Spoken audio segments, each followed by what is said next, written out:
Hi, another great tool to save money is to use the Trusted Advisor service. So let's dive in. First, AWS Trusted Advisor provides recommendations across 6 categories through automated checks, which allows you to identify unused resources and opportunities to lower your cost.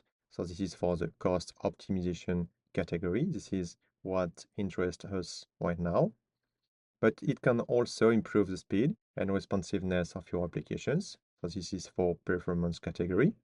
It can also give you recommendations settings that can improve the security of your AWS solution, but also highlight redundancy, shortfalls, current service limits, and overused resources. So this is for fault tolerance.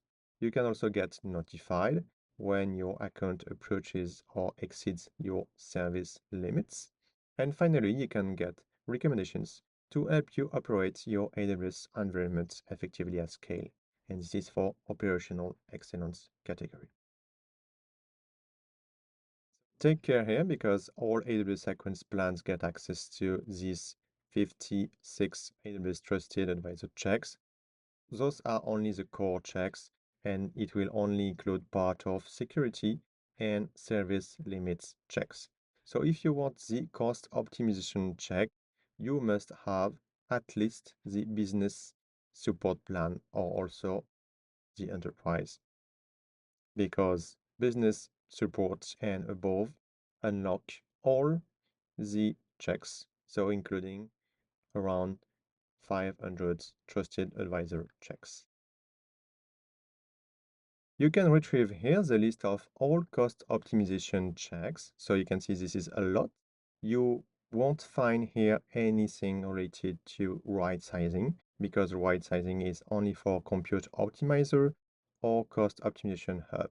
But here you can find anything related to idle resources such as load balancers, VPC interface endpoints, NAT gateways, EC2 instances, elastic IP addresses, EBS volumes, or Redshift cluster.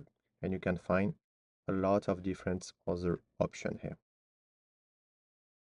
One example is for idle load balancers. So you can see here the alert criteria for the checks. So it will put yellow here if a load balancer has no active or null C backend instances, or if it had less than 100 requests per day for the last 7 days. And if you go into the breakdown, you can see here that 5 of 5 load balancers appears to be idle. And so the monthly savings can be $90 here, which is $18 per load balancer here.